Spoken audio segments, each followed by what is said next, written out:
welcome to another video on a new bike. It's going to be a rather short video because there's basically nothing wrong with this bike. And I just purchased it at the early spring of this year. That would be 2016. And I've been riding it as my long distance bike on the road for the whole spring and summer and fall. So I got quite a few miles on this bike, and I've been able to assess how a mountain bike rigged for the road will work out. The reason I use a mountain bike on the road is, for one thing, I get mountain bike gearing. So in the mountains today, I have almost unlimited low gears for climbing. So when you're in a climb that lasts for 2 hours and you don't want to stop and rest, which I don't because I have knee problems, then low gears is your best friend for staying on the bike and keeping going. That way you have a whole set of gears for the very steepest, longest climbing, and you can pretty much enjoy the day. I actually enjoy climbing more than I enjoy the downhill because I come out here to commune with nature, and being out here riding up the side of a steep mountain grade at 10% or so, doing only 5 or 6 miles an hour, basically just a jogging speed, you get to see everything. So I really enjoy these long climbs out here, and that's why I rigged this mountain bike to be a road bike. Now this bike is my first experience with the Daws. I'm going to pronounce it Daws. Someone will have to correct me. I usually always pronounce things wrong. This is another bike name that probably no one's heard of. These are designed in, I think, in Wales or South England, somewhere around there. They're designed and then built in China. So basically again, the same builders that build all the bikes are building this bike too. So as long as designers come up with a good design for the frame, then China will go ahead and build it and put these perfect welds that I've seen on every one of my bikes that's come out of all my $350 bikes, which is pretty much all of them, all have these perfect welds. So this bike priced in not on sale for $309. So at $309, again, we're getting a very good deal in a very heavy bike. This happens to be the heaviest bike I've ever purchased in my life. The bike weighs in around 37 pounds, and with aero bars, rack, pedals, water bottle cages, it weighs in around 39 pounds as I ride it. Now once I got water in it, a bag with tools and spare tubes and everything else, this is way over. This is coming up around 43, 42 pounds. So most people would say, well, you're kind of crazy for riding a 42-pound bike long distance through the mountains. And again, on the road, it's completely different than off-road. Heavy bike off-road is a detriment to everybody, and you'll want to buy the lightest one you can afford if you truly want to ride fast and far. On the road though, the road you're holding momentum. You're holding momentum up hills, you're holding momentum on flats.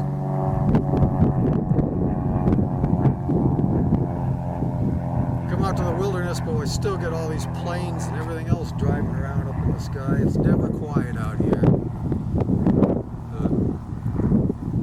The motor has taken over the world. I can be 6 miles away from the closest road and still hear a Harley Davidson motorcycle ride by. There just isn't any quiet place to go anymore. But getting back to the review, this is going to be not only a review of the Daws bike, but a review of how a basic 26-inch wheel mountain bike that weighs a lot does on the road. And we're doing the road in the extremes today. As you can see, we're up in the mountains. I just did a mountain climb up to here, and I was able to stay in the middle chain ring on a 6% grade. Now, I'm not a strong climber. I weigh in at 200 pounds right now, and I'm not the fastest climber in the world. But again, you know, the difference between a fast climber and a slow climber on a mountain grade of 6% may be 2 miles an hour. And of course, we're only talking recreational riding today. That's all I ever talk about. Racing is a whole nother story, and I never do any videos on racing. So here we are up in the California mountains again, and we are reviewing the Daws.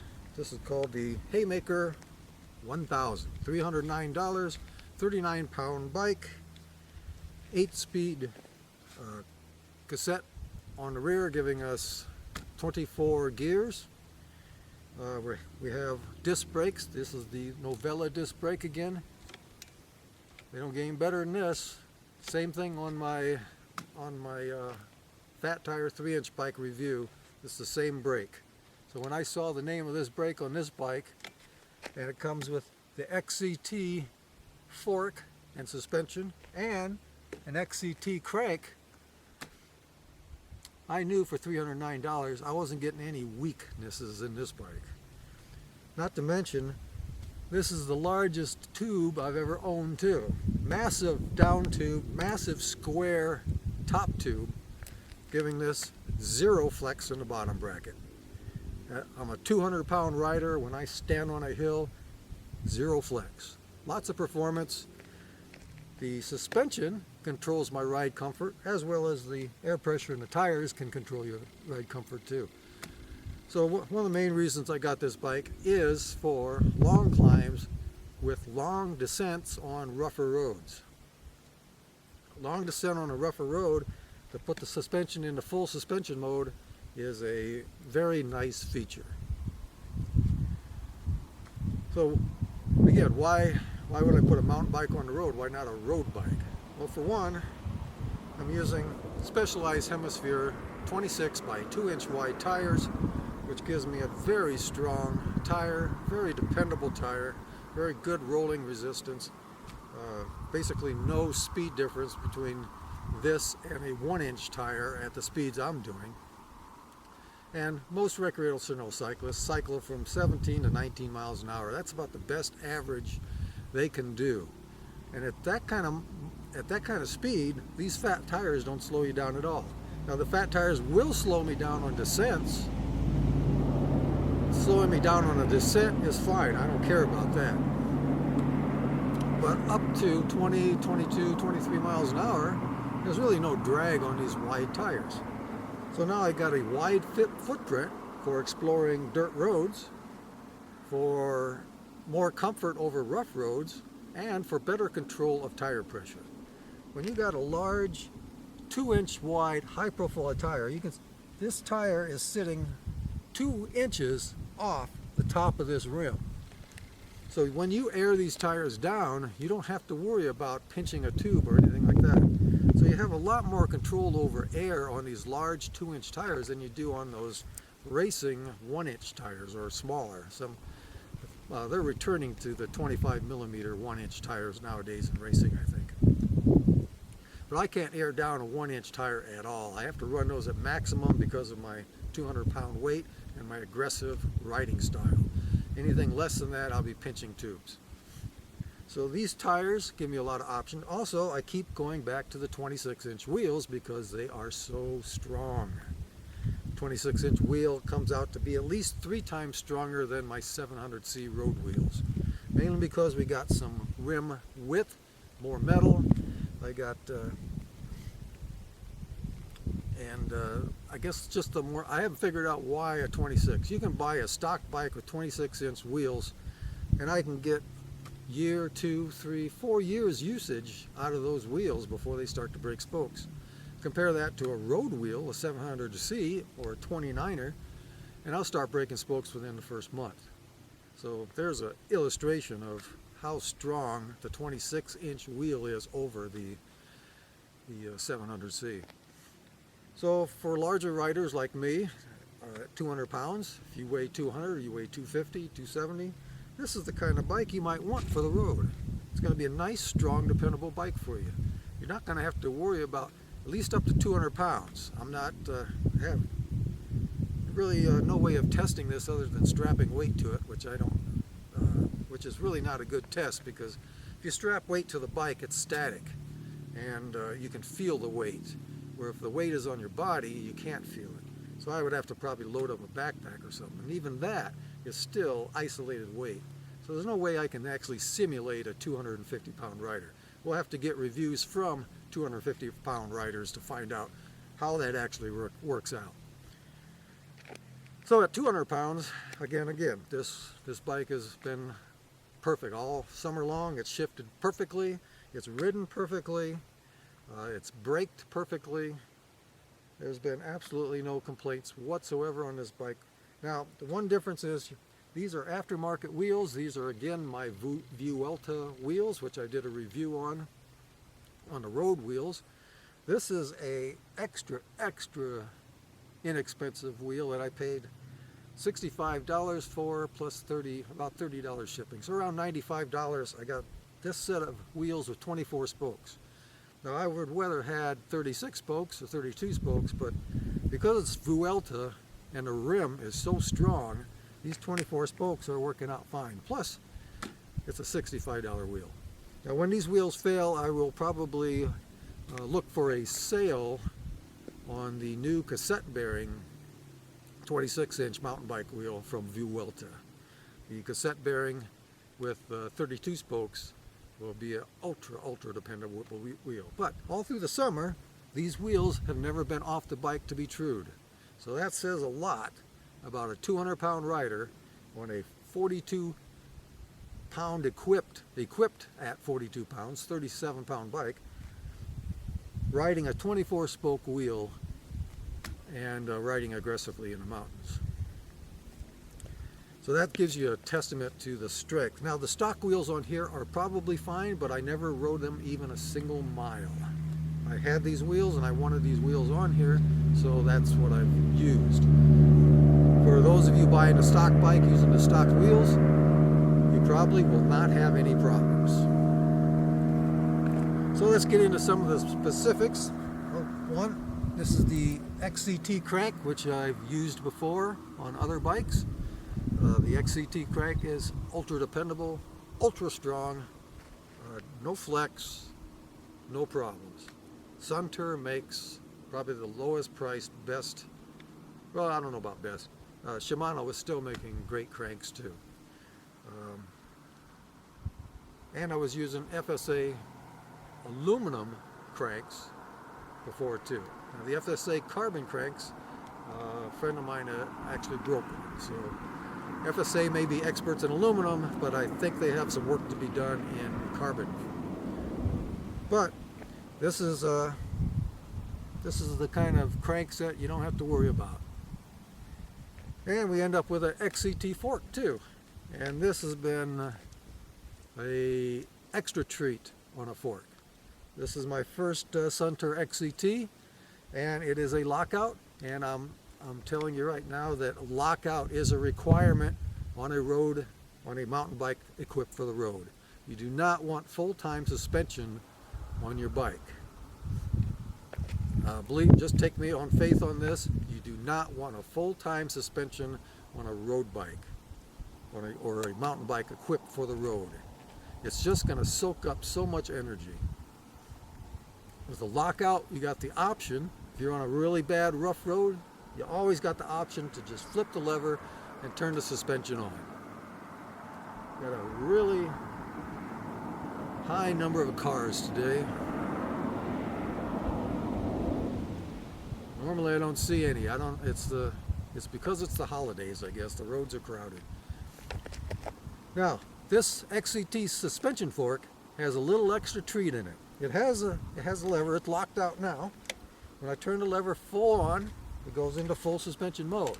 But now when I lock the lever out and I just feather the lever, It's a 180-degree turn on a lever to get the shock to go into full suspension. But if I turn it just a little bit, it will go into partial suspension. So on those rough roads where you don't need the full suspension and you want just a little bit of a shock, but you still want to ride aggressively, you now have an infinite amount of control over your suspension. That is a treat that I didn't expect to get, and I am definitely really proud of Suntour and their products. They build products that are extremely strong and very inexpensive, so that the people in poverty levels, the people like me that need a bike because I don't have a car to drive, who ride a bike 100% of the time or walk, these products are designed just for me. I get an ultra dependable product with very good engineering and very dependable. So Suntour has done a great job. And of course these brakes, the Tektro Aquila, same brakes on my fat tire mountain bike. These brakes have a bottom to them. When you brake, they don't get mushy at the bottom. They bottom out and you got a firm feel.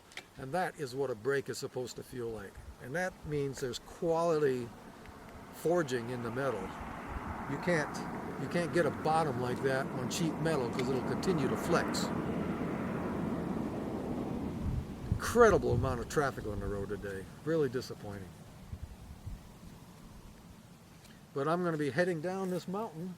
And at the bottom of this mountain is the Sacramento River, and next to the Sacramento River is a bike trail that won't have cars. So that's what I'm looking forward to. I'm going to come down off this mountain and finish up my ride down there. So today we're out in the sunshine of the California Northern Mountains, and we're viewing this bike, and we're also reviewing how this bike operates as a road bike. Coming up as this is a full-blown mountain bike. It was designed to be a mountain bike. And for those of you who want to buy it for a mountain bike, you're probably still going to be very happy with it. There's tire clearance for the widest 2.2 inch tires. I have 2-inch tires here, and I still got almost a 1/2 inch clearance in my chain stays. Now, for some reason, whenever people talk about clearance on tires, they always look at the fork and they look at the seat stays, and they never show you the chain stays. And the chain stays is the tightest place where the tire fits. The last bike I bought had 2.1 inch tires on it, and there was only a millimeter clearance. I ended up had to get rid of the tires because they were just too close to the frame, and so we got plenty of clearance for fat tires. So this can be used as a full-time mountain bike if you want. But today we're concentrating on using this bike on the road. So for heavier riders, or riders that just want to sit up in a more upright position with that bike comes with low gears ready to go, then this might be the bike for you. Now because this is being used on the road, I have a handlebar set up that uses the stock flat bar extensions, so I can rotate my arms, and aero bars. These aero bars will take all the weight off your hands and give you a much more pleasurable ride. Plus, in high winds, or even in long stretches against winds, these aero bars will put me in the position of a road bike as I would be over the brake hoods. And of course, you can adjust that to anything you want. You can lower that down to, you can lower the aero bars down to the point where you're actually on the drops of a road racing bike. But I like to compromise of being up a little higher, where I am simulating riding a road bike over the brake hoods.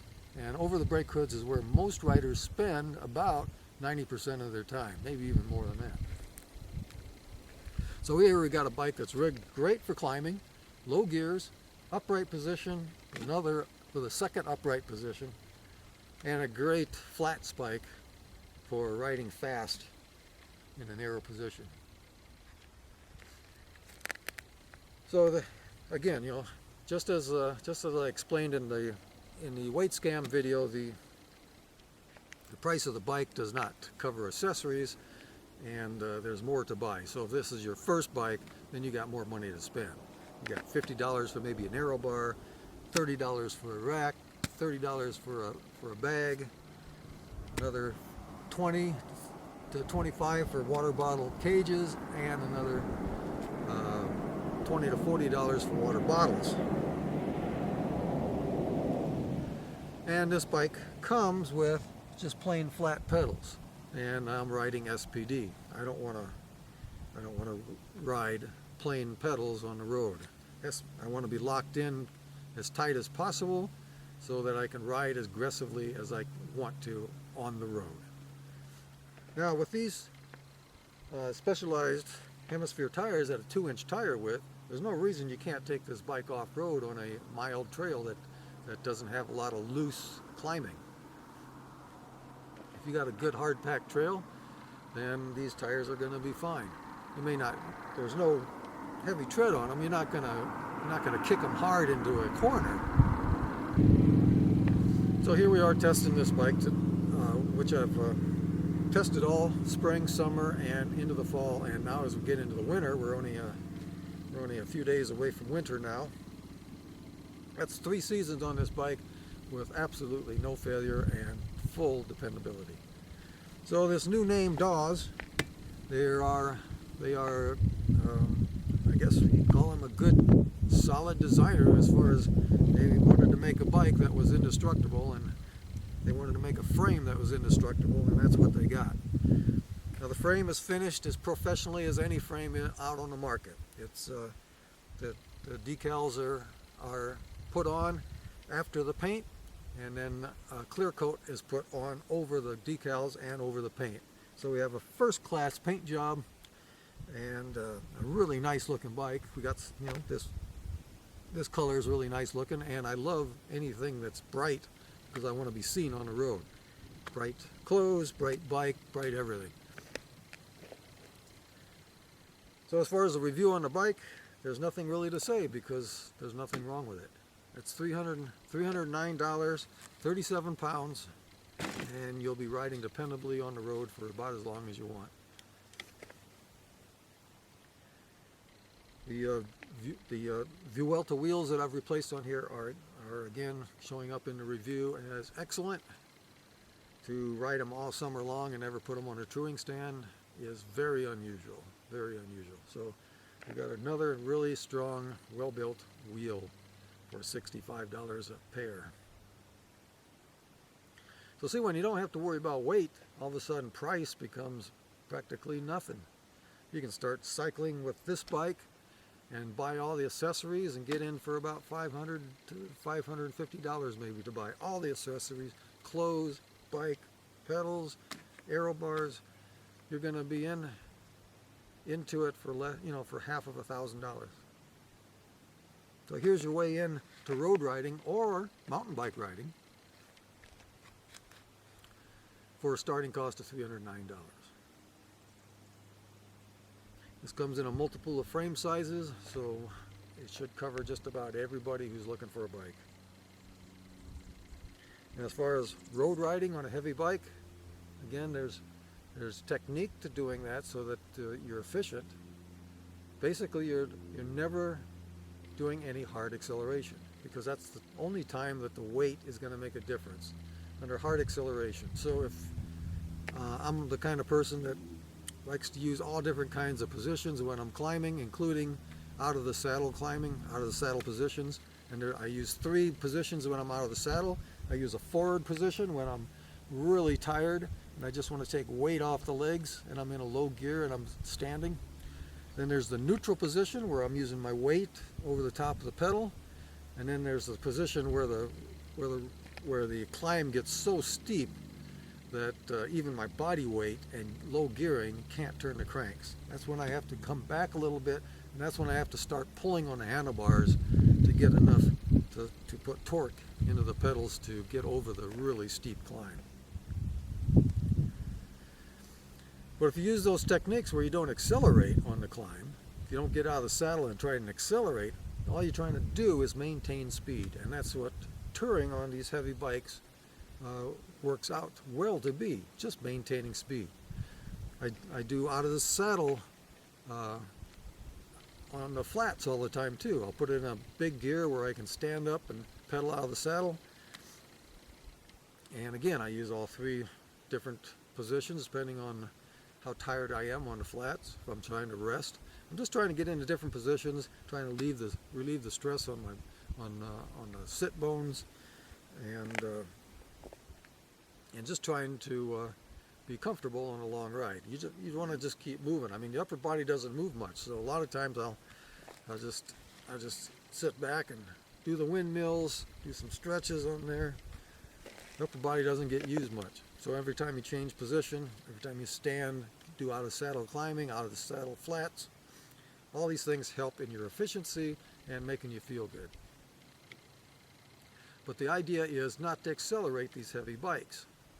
I mean, to be efficient, even if you had a 14-pound high-tech racing bike, if you're being efficient in the mountains and you're not racing and you're just trying to be efficient, you don't want to accelerate those either. So as you hold momentum up a hill and you change gears or you get out of the saddle and start to climb, you just maintain speed. You don't try to accelerate or push or anything like that. And then the weight just doesn't make a whole lot of difference. Now, the only time the weight on the road would make some difference is if you live in a geographical area that has constant rolling hills. We're just rolling down one into the next, rolling down the next, rolling in the next. If you're in that kind of geography and you like to ride aggressively, then you're not going to be happy with a heavy bike.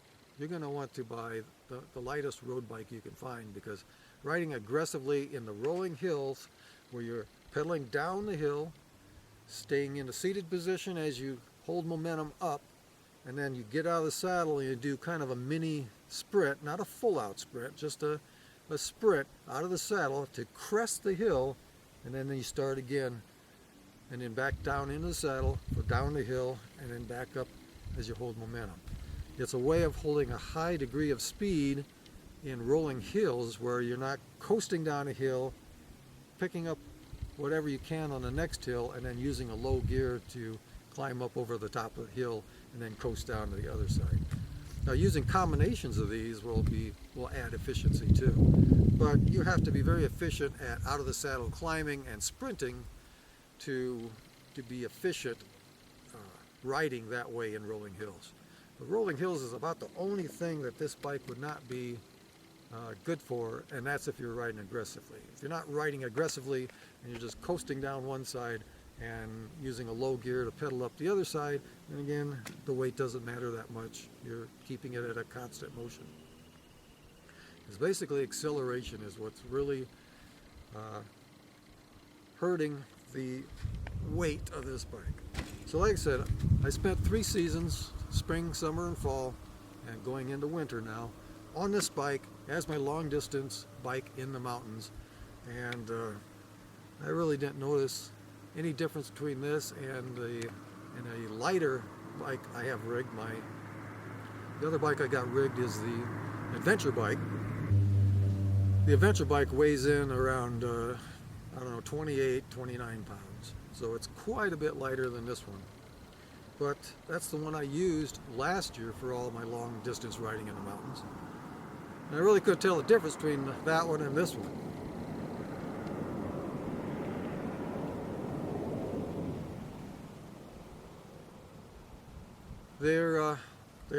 Both the bikes are geared about the same. The other adventure bike has a 9-speed cog and a 34 low, where this one I'm running 32. This bike came stock with a 1130 cassette, and I had an 1132 cassette laying around, which I ended up putting on here. That's the only thing I really didn't like about the bike, is the 1130 cassette, because it was the cogs were evenly spaced, which means the gears are not evenly spaced. Now, I've gone into this before, but on cassettes it's not arithmetic, it's logarithmic. So in the higher gears, like the 11 tooth, you don't want to be skipping teeth up there. You want 11, 12, 13, 14 to as spacing, and they don't do that. This is a SRAM with an 1134 or 1132, and the SRAM gearing is getting a little more intelligent. These gears are not even, when you look at them, they're not evenly spaced, which means they are much more evenly spaced in actual riding. So when you look at a cassette and you see bigger and bigger gaps as the cogs get bigger and bigger, that is a intelligently designed cassette. If the cassette looks even all the way through, that's an unintelligent or a stupid designed cassette. And most of the cassettes out there are stupid design. So I did replace that. So I replaced wheels, I replaced the cassette, but for most of you, you would not be concerned about what I'm concerned about on these things, and the stock bike would probably be fine for you. So there we have the Dawes Haymaker 1000 riding on the road. This has only been on the road and dirt roads, but not completely off-road. So this bike really has not been ridden hard off-road. Even though I would not fear riding this hard off-road, I would want to change the tires. I wouldn't want to ride a knobbyless tire off-road. But this was designed to be ridden on the road, and that's what I've used it for, and that's what the review is for, and that is what we're looking at today, is using a very heavy mountain bike configuration for road riding. And I'm here to say that it works out pretty good. So those of you who would like to buy a good strong bike, for those of you who may weigh what I do or weigh in the 250 or more pounds, this might be just the bike you're looking for road riding. And if this is the only bike you can afford to buy, an extra set of tires and you got yourself an off-road bike too. The aero bars would not get in the way of your off-road riding. So this is the one bike that does it all, and is as close as I can get to it. So thanks for watching, and stay tuned for more bicycle and music videos. Thank you.